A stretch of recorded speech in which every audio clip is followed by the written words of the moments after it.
নমস্কার বন্ধুরা, এস কিচেনে তোমাদের সকলকে জানাই অনেক অনেক স্বাগত, সেই সঙ্গে জানাই অনেক অনেক ভালোবাসা।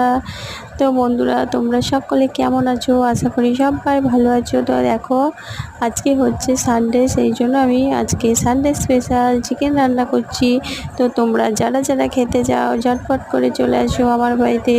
তো আমার চিকেন রান্না রেডি, সবাই চলে আসো। সবাইকে টাটা।